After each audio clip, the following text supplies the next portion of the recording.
So welcome everyone. So today we want to talk about a really interesting topic that I know is mostly something that young people engage in, but I think it's important for us to be aware of it, to spotlight it, because too many kids have died because of this, you know. So we're gonna talk about it and spread the word. If you have any young person in your life, just talk about, or you never can tell. Because some of what I was reading, some of the stories, there were some of these young people that were engaging in it and their parents didn't know until something happened. There were few that knew and tried to stop the kid, but it still happened. They didn't.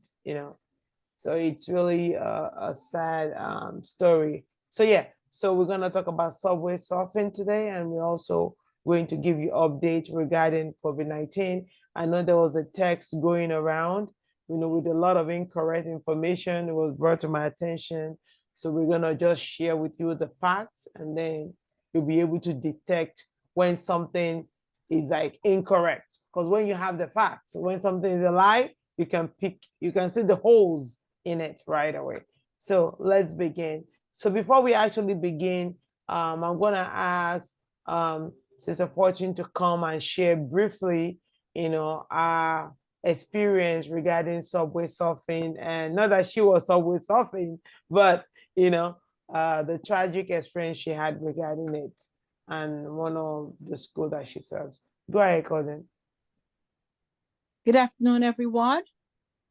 Good My name afternoon. is my name is Claudie Fortune. For those who don't know me, I work with the high schools of Brooklyn, and it is sad to say and sad to know, and it became very, very remorseful for me when I learned that I lost one of my students to subway surfing. The morning when I learned that, I went straight to the school to see the nurse and to see how the students were doing, and even the teachers and the administration. So when I walked into the building, the first thing that drew my attention was that they had the picture of this young child on a screen. And so that really, really was so sad. As I walked into the building, the assistant principal was standing right next to the picture. So that moved me even more. So as I tried to get some information, one of the things I learned is that the student was subway surfing with some of his friends. Young, handsome boy. When the students who were with him saw that he fell and he was motionless, his whole features was disfigured because of the incident and the way everything happened. All these students knew to do was run away. As I listened to the nurse in the medical room, as she told me some of the stories from these students who witnessed what happened, it was so sad. It was so painful that, the students just want to experiment. They just want to give a try. They don't look at the dangers. And so many times, we as adults, we sometimes don't even tell them of dangers that they can encounter from doing certain things. And so I was moved to the point that, you know what, we got to do something to help our students to learn, to know, to understand the dangers of not taking safety measures in the things they're about to do. So this was a young 15-year-old boy, the only child for his parents. Can you understand the pain? Can you understand the remorse? And he was a good student in the school, well known, well loved, but chose to do what was unsafe that took his life. So I want to encourage us as parents, as teenagers, as youth, whoever you are on this platform, when we know danger, let's take cognizance of it to warn our children. I hope that helps, Sister Sherry. That's perfect. We're gonna get to the definitions in a minute. We have a slide to show.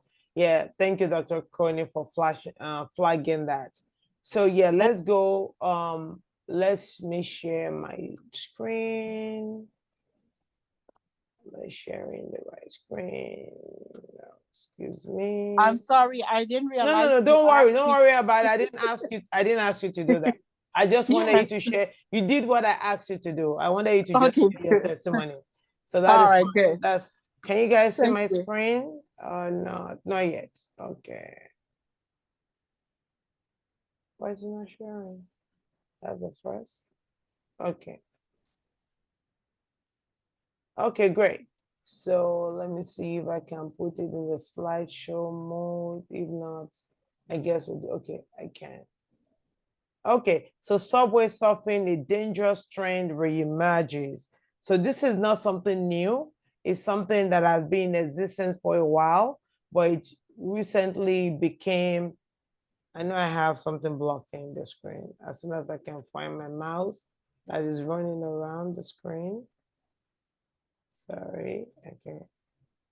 Let's go back. Okay.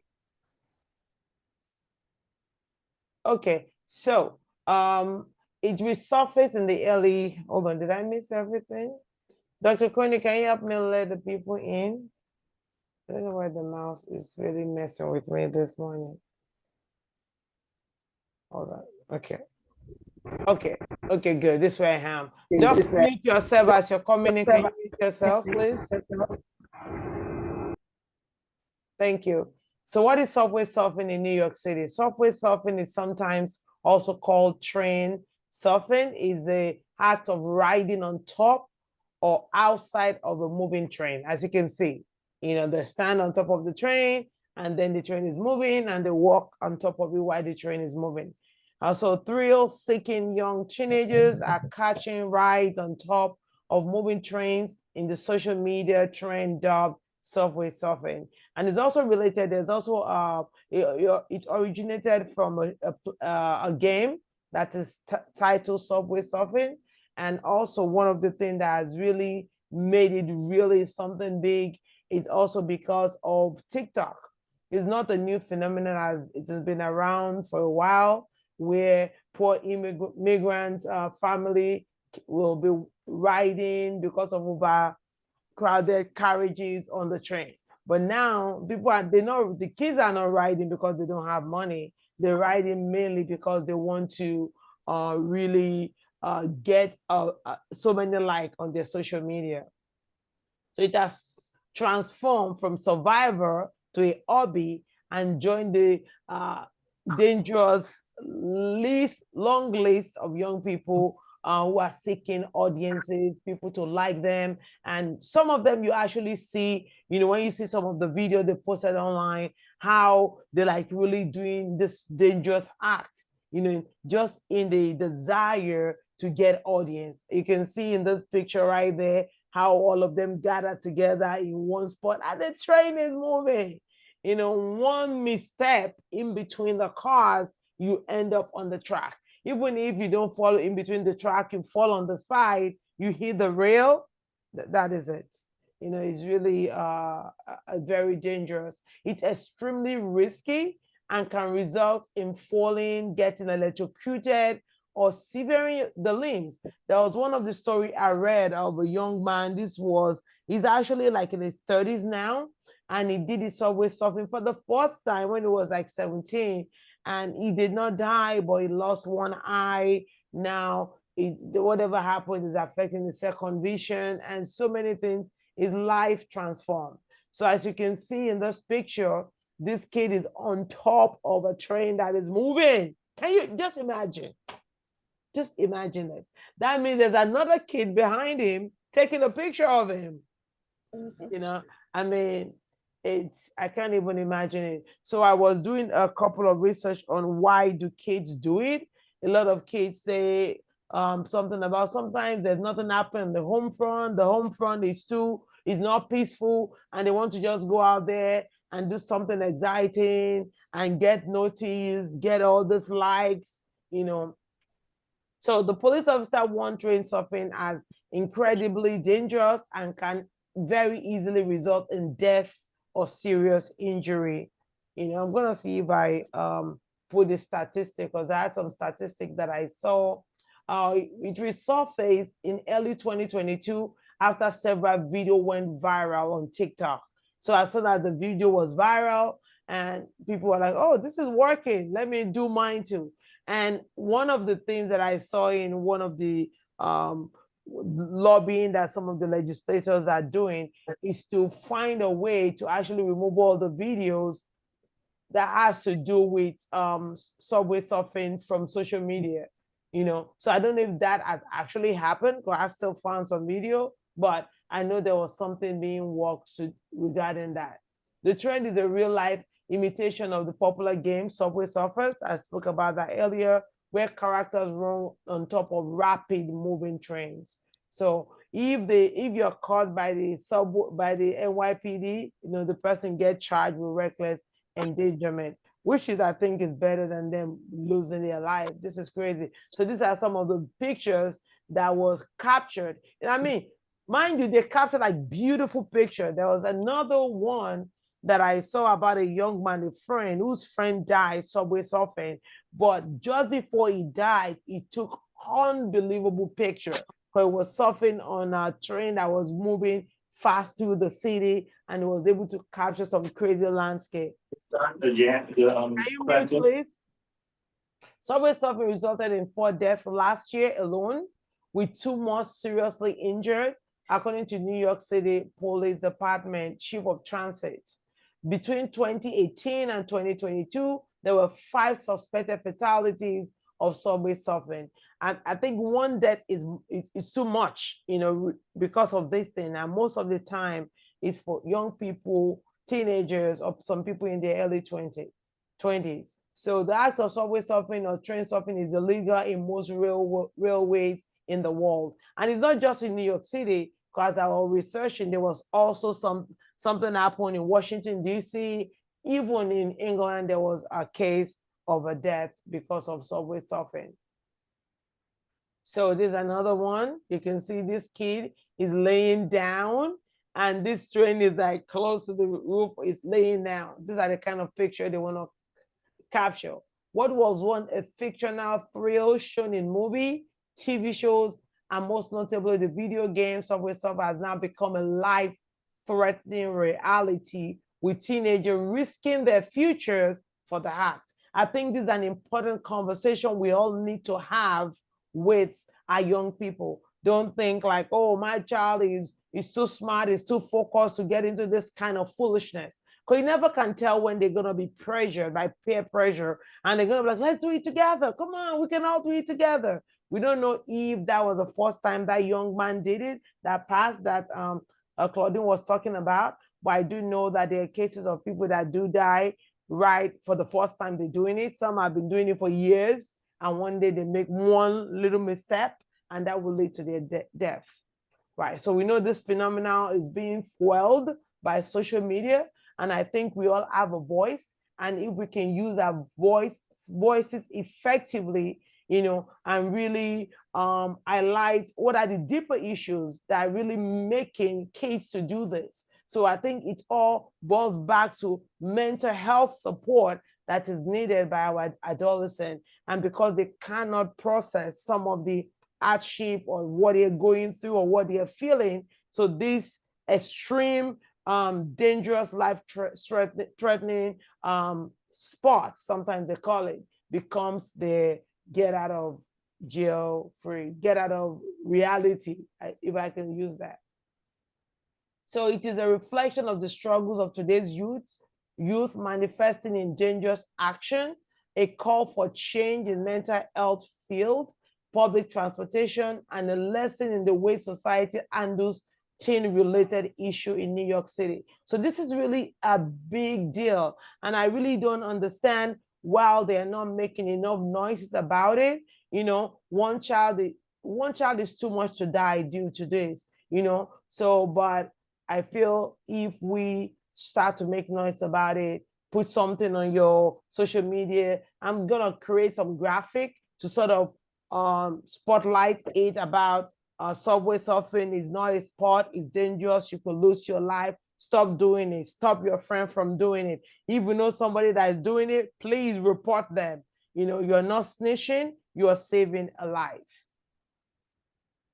Encouraging safer avenues. Government and institutions must adopt a more holistic approach, prioritizing support and intervention rather than relying solely on punishment. You know, is a good thing that when the kids get arrested, they feel some consequences, but it's also more important to have a safer environment where the kids can have outlets. When summer comes, kids are on the street and they're really not enough.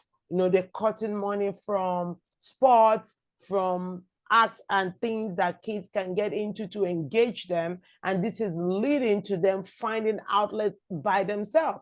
You know, just imagine a kid has gone out all day playing basketball or doing some kind of games. You know, they'll be too tired to even maybe sometimes think about this kind of dangerous act. Creating a safer environment for teenagers to find stable outlets, safe outlets such as sports, therapy, or acts by establishing mentoring program or accessible counseling should be priority. One person can save one. We all can do something. You know, I don't want anyone to leave this platform and say, there's nothing I can do. You know, if you leave this platform and you don't talk to at least 2 people about this subway surfing, then you have dropped the ball. You have dropped the ball because there's a young person in your life. There's an adult in your life that has influence over a young person that you can talk to. The least you can do is maybe share the flyer and be like, oh, look at this. Oh, look at this link. Oh, I heard about this. This is really bad. Or pray. But prayer and action are things that are needed in this situation. Local community board can assess their neighborhood and based on risk factor recommend a budget for creation of accessible recreational opportunities for teenagers. You know, we have the power to be able to influence where the money in a neighborhood, you know, that is being spent. We need to look into all this thing. A lot of kids, maybe about 4 kids last year died regarding this in Bronx, you know, so it's really eating New York City really hard, you know. And we're also talking about the amount of people that are being arrested, maybe about 100, you know, per year. That means more and more people are engaging in it. So this could also mean some intervention could mean expanding sport leagues, act program that start off as grassroots program, you know. So I think it's really important for us to start thinking outside of the box and see how we can do something different in our community. Okay, so that's all I have. I just want us to just think about that. If I can think about that, what are we going to do? I'd like to hear from each and every one of you. What are we going to do differently, you know, going forward with this information that we got here today? You can unmute or raise your hand to like share your thoughts. Yes. Can I speak? Yeah, go ahead. Go ahead. All right. Go ahead. Oh. Yeah. Yeah. Can I go on? Go on, son. Go on, son. Can you mute Sister Rosie, Dr. Kwani? I'm trying to get out of the screen. Go ahead, Sister Ingrid. All right. One thing with these children, they are very adventurous. Good. And as you rightly say, peer pressure. But what I want to know is how do they get the opportunity to get on top of the train? Isn't there some kind of gate, guard, something to hinder them from going on top of the train? That's what simple. I want to know. They go between the cars and then they climb on top of it. All right. Yeah, well, they go between. Yeah, like I think so, I think the A train that they have blocked the doors now that they cannot get to, to move from um different carriages. So I think that is blocked off now. I think that's what I saw. That's So good. yes, so I pray God that as you say, tell them, tell somebody. Even, I thought about even our Sunday school children, we don't know Absolutely. what, going on with their mind and their peer church and their friends. So this is a very interesting program. I'm trying to like close this thing. I can't get the mouse to close it. I don't know. The mouse is doing everything. Okay, now I found it. Okay, great. Yeah, thank you for that. That is a good point, Yeah.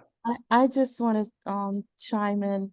I don't know how many people on the platform have grown up in New York City and riding the subway it's like a rite of passage.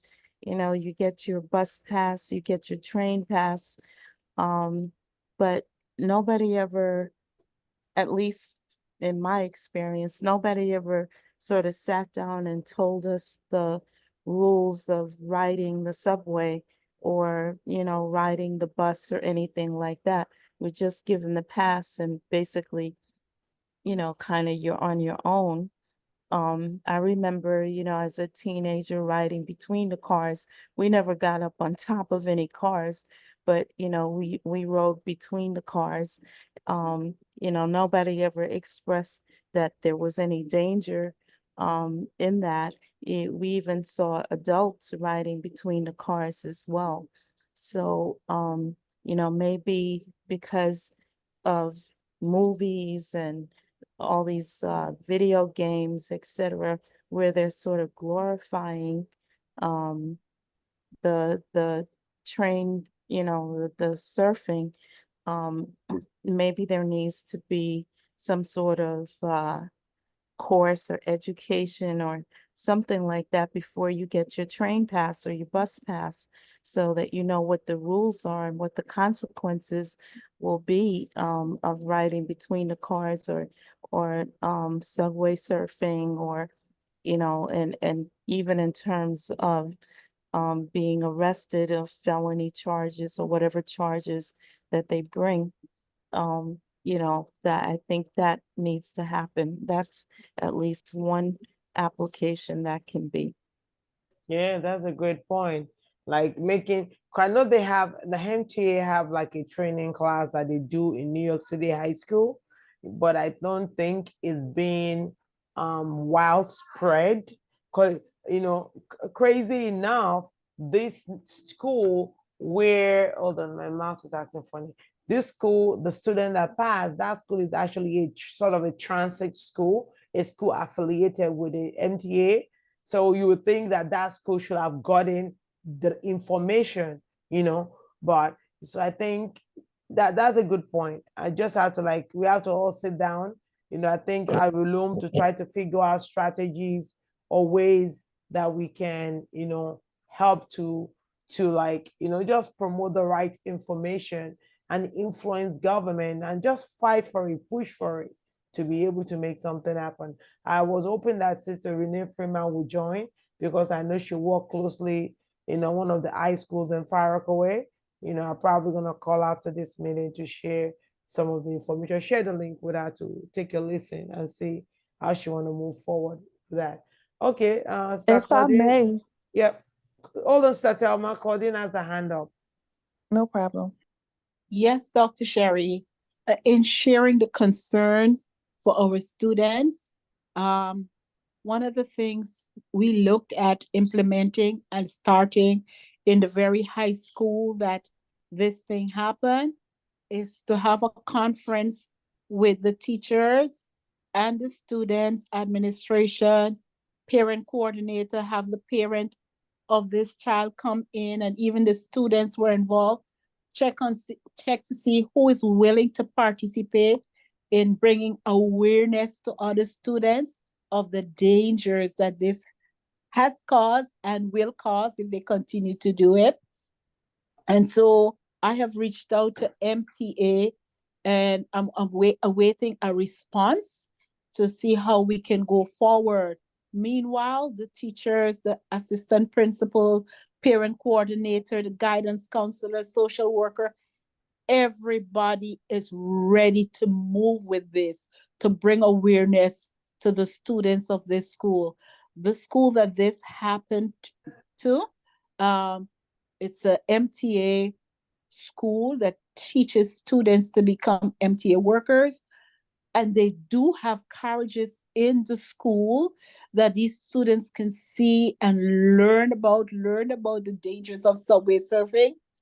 But sad enough to learn and to know is that a student from this very school has risked his life and lost his life.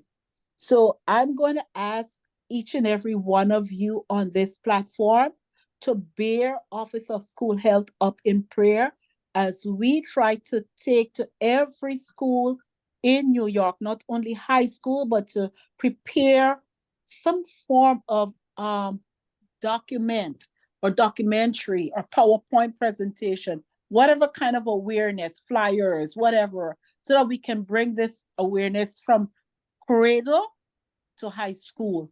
So by the time they reach the age where they want to attempt to do this, they would have already know, understand, and be fully educated as to the dangers of subway surfing. And they would be able to say to their friends, no, this is not something we want to do. Just like Dr. Crony said,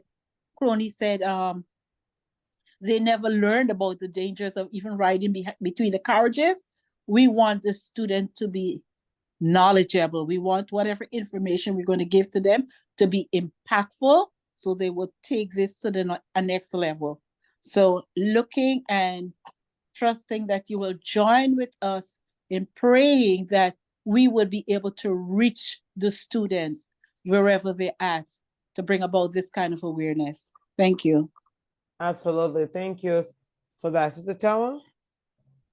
Yeah, I was just saying that it's a blessing to actually see that because of making your voice heard, because sometimes people don't speak up. They just sit there and look while others put their phones out and, record, or the young people record.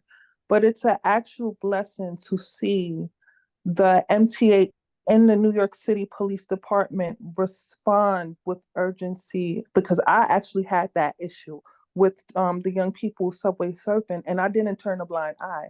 I contacted the authorities, and I started making different complaints, not just vocally, but going to their website and using their forums and reporting these things about the subway surfing.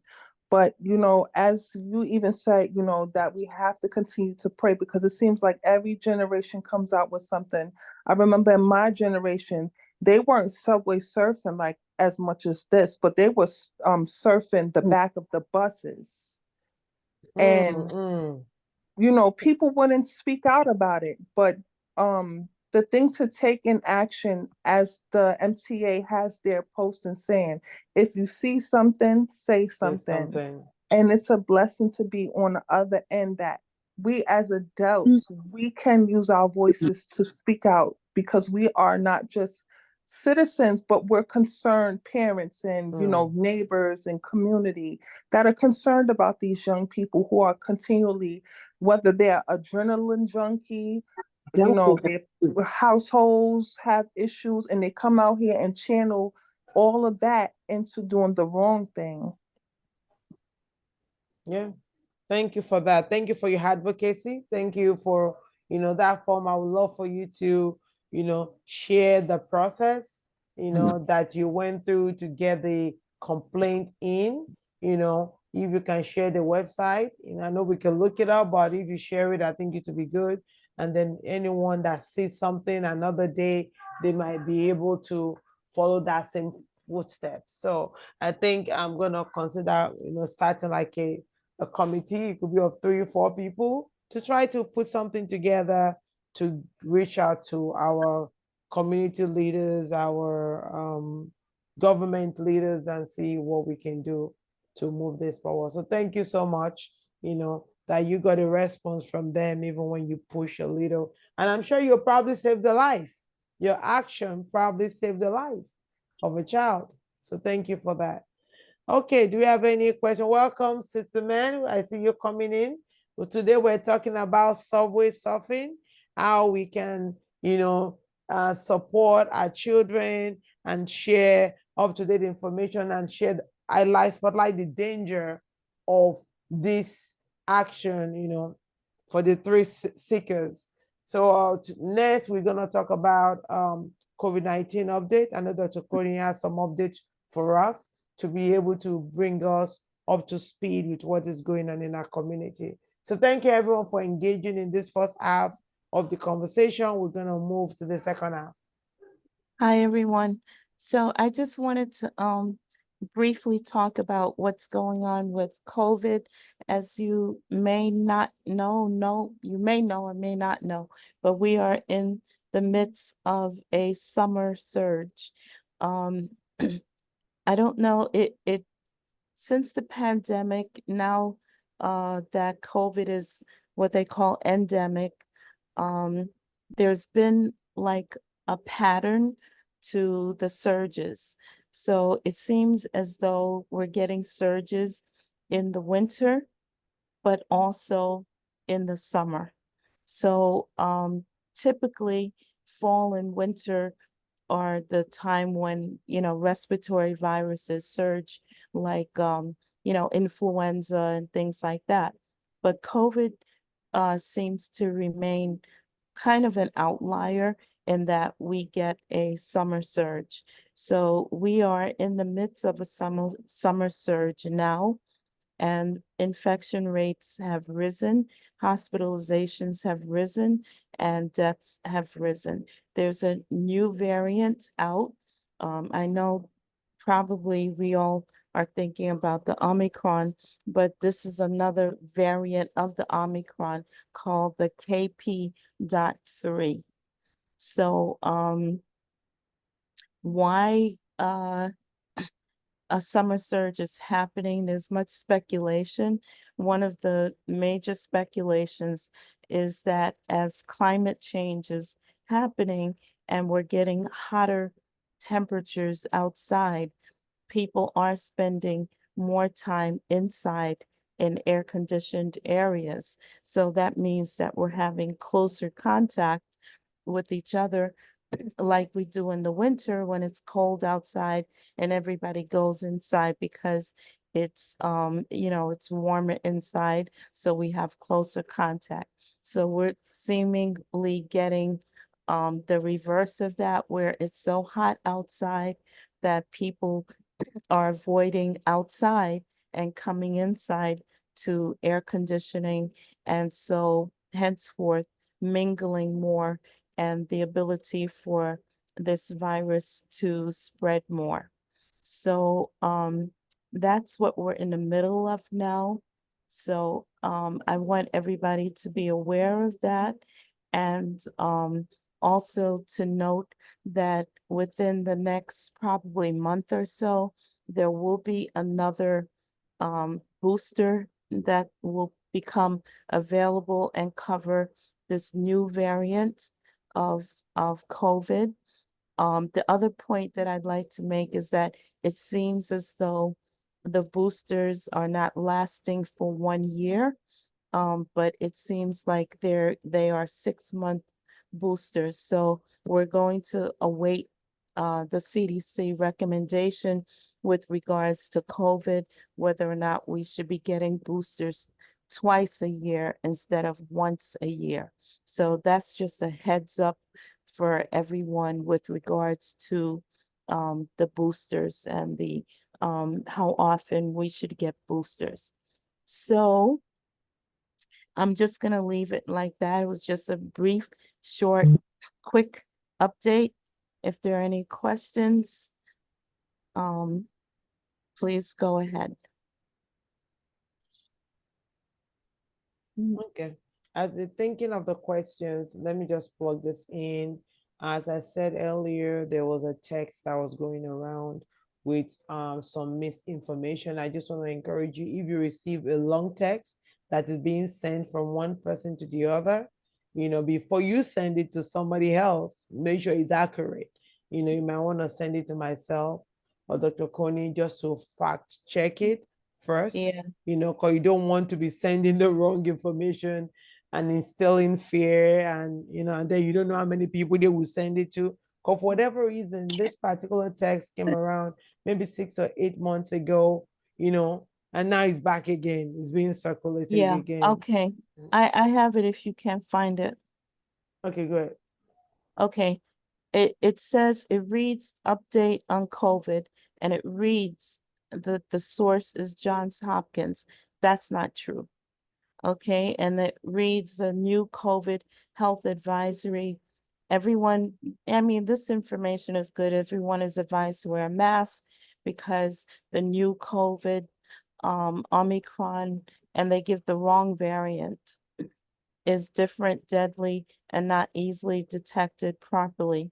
And it says, and this is incorrect, that the symptoms of this are no cough, no fever, only joint pain, headache, neck pain, upper back pain, pneumonia, general loss of appetite. None of that of which is true. As we know that COVID is a constellation of symptoms, and you can get upper respiratory type symptoms, sneezing, coughing, etc., fever, plus or minus all the same symptoms that we've known of in the past. So this is false information that they're giving, and it's saying that this is 5 times more toxic than Delta. That is not true, as we know that if you are over age 65 or you have an immunocompromising illness or any other underlying illness, then COVID can be more harsh on you. So we know that is true. And then it says it takes a shorter time for the condition to reach extreme severity, and sometimes there are no obvious symptoms. All of this is, even within the message, is contradictory to itself, because at first it starts off by telling you that there are no symptoms, right? But then it goes on to say that that you get extreme symptoms. So anyway, and then it's a long thing. It goes on, and it affects the lungs for a short period of time. And then this is the most egregious part, is nasal swab tests are negative. That's not true. And false negatives are increasing. That's not true. So, and then they go on to scare you by Yeah. saying this means the virus can spread in the community and directly infect lungs, leading to viral pneumonia. So even within the message itself, there's a lot of contradictions and a lot of misinformation and misdirected information. So whenever you get things like this, do your own research. Okay, do your own research. You can go to Johns Hopkins website itself directly and look to see what they say about COVID. All right, don't take it that this is from Johns Hopkins. I know you trust your friends, your family, but sometimes people just send something Yeah. thinking that it's helpful. Okay, but check your source. And we're living in the day of misinformation. So Yeah.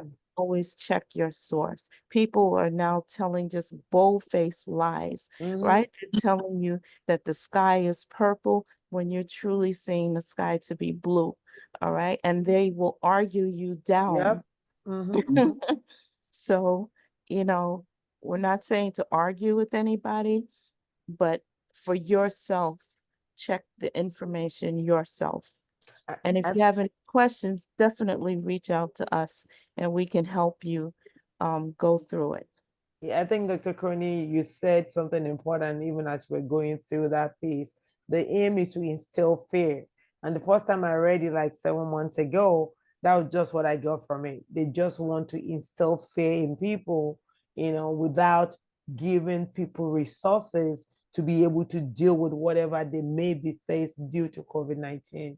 You know, the good information will tell you this is the situation, this is what may happen, but this is what you can do to be able to prevent this from happening. At least put yourself in a good position to be more healthy. So that is why I have like a clip that I pulled from the CDC and the DOHMH that I will share on the WhatsApp group, so you guys can have that up-to-date information. And like Dr. Coney said, you can always go to John Hopkins CDC. It's simple. Just type CDC COVID-19. It will spell it out to you.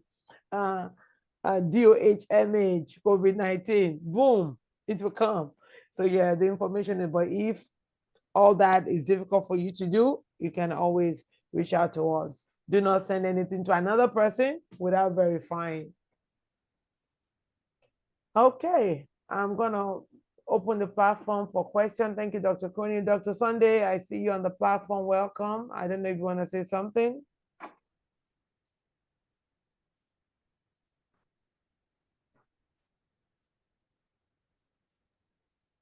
Okay, okay, great. Sister Yvonne, you're saying something? Yeah, oh, okay. I think you're just agreeing with what we're saying. Okay. Yeah. Okay, so if there's no other Sister Beatrice, thank you for joining us. Sister Man, we see you. Thank you for joining us. This is the first time you Thank join us. you. Thank you. Thank You know, we always share a lot of information here regarding COVID-19, regarding whatever major issue going on in our community. Because once I saw that subway surfing, I said, no, we got to do something about this. Yeah. We can't just let it go. The test kits are COVID test kits. I think you have to go to the library. Yeah. Or yeah, I'll Dr. send. Sherry sent something out. Yeah. Yeah. He I'll sent send, it in. who asked that question? So Rosie, I'll send you a flyer. Yeah. There's a flyer that has the information where to go on the website and find the place you can pick up around you. But like they said, the code is mostly library, firehouse, and the other community center around your neighborhood that you can pick it from. We don't get the supply that Department of Health used to give us. You know, if we have, we'll have shared it widely. You know, they're not giving it out like they used to. Hopefully, they will start giving it out again. So yeah. Yeah, we are definitely advocating on a Yeah. weekly basis to receive the test kits and the masks again. So we haven't forgotten. We're pounding down the door in the hopes that they will soon Bulge. find money, yeah, in their budget or whatever it is that they're doing to get it. Yeah. Sister Rosie? Yeah, I just wanted to say something very quickly. I'm still, how would you say, the Lone Ranger with my mask on. I'm happy and thank God that I do it. I always, when people ask me, are you sick? Are you sick? I mean, it's like, but anyhow, there's a lot of pressure. But I know in the church, there's a few of us that are wearing it, and I think that helps. By example, you know, if we wear it in the church, other people see, and maybe they would wear it. And I used to be giving them out until I ran out for myself. I used to give out the mask to different people. So I don't know if you're interested in putting a package in the back there. But anyhow, that's what I'm not doing that. I did just order some, so I can just hand some more out. But it's very tiresome. People, are you sick? Is something wrong with you? You know, I just want to air it out. It's a pain. That's. And you know what I'm coming up with? Listen, I'm doing this to protect people. I have COVID. You're protected. Inside the mask, if I have COVID inside the mask, I have it. But if I put it on, I won't affect you. So I'm coming up with that for it also. Oh, you know Can what? I ask a question, please? Yes, go ahead. Me? All right. Oh, what I'm asking is, those test kits that you had before, are they still valid or you could be used? You have to go on the website for that particular test kit and check the expiration date. But And I would generally say that if you have any test kits from 2022, they are Mm. no longer any good. all right. Okay. Thank you. Okay. Good program. Good. Thank you. Excellent. Thank you, everyone. I was gonna say something while Sister Rosie was talking, and it went out of my mind. She was talking about masks. I was gonna say something. Yeah. People will always have something to say. Oh, yeah, I remember. People will always have something to say about you wearing masks. There's a new law something that's supposed to be signed into law in Nassau County. I don't know if any one of you Yes. saw it. That it's Yes. gonna be like a misdemeanor for you to wear a mask. You're Yeah. gonna get a $1,000 fine, or I can't remember, there was a jail term, if you wear a mask. I'm like, Yes. what? Yeah, there's also Yeah. talk about that in the city because of crime. Yeah. Crime, yeah. People have been putting on the mask and then Yeah. committing whatever crimes that they're doing, especially these when they like mass attack a Yeah. store. Yeah, and all these people have been wearing masks and they just run into a store and they break, and steal everything off the shelves and whatnot. So Yeah. Yeah. But that is something that, what if you're sick? You're trying to protect other people, then you Yeah. can't protect other people. It's Yeah. something. I'm sorry, I- did you say that $1,000 fine in Nassau County that you should not It wear? hasn't been signed into law. It's been proposed. It's on the House. They haven't voted. Yeah. Yeah. I know what Yep. I was like, I said, I wear my mask when I'm going on the train. Okay. Yeah. I gotta be thinking there it. there will definitely be challenges to anything that they Yeah. pass Yeah, um, there will be. for or against. There'll be Yeah, there will be challenges. challenges. Yeah. What they're Legal saying challenges. is that, oh, sorry. What they're saying is that they're going to sort of work it out for medical and crime. So they have that on the book to work out that. Okay. Yeah, but there'll be challenges. There Either will be. way, Of course. there'll be Maybe challenges. they will tell people to carry your letter from your doctor that I'm sick afterward. But there's gonna be challenges to that, definitely. Constitutional challenges Yeah, too. yeah. Yeah, I'm like, yes. are you kidding Yeah. me? Yeah. It's like I've never heard it before. I'll be Okay. I don't care. I'll be wearing mine. Don't worry, I'll come and bail you if they arrest you. We'll come, we'll come to get you out with a All right. doctor's note. We'll come to get you. All right. I can All depend on you. Okay, have a good night, everyone. Thank Thank you you, so much for everyone. joining us. Thank For you. contributing. Thank you. It's Okay. worth Yes, the thank time. you. Thank you. Be blessed. Worth the Bye. time. Good night, God bless you. everyone. Good Thank night. you, Dr. Good night. Philip. Okay, good And night. Dr.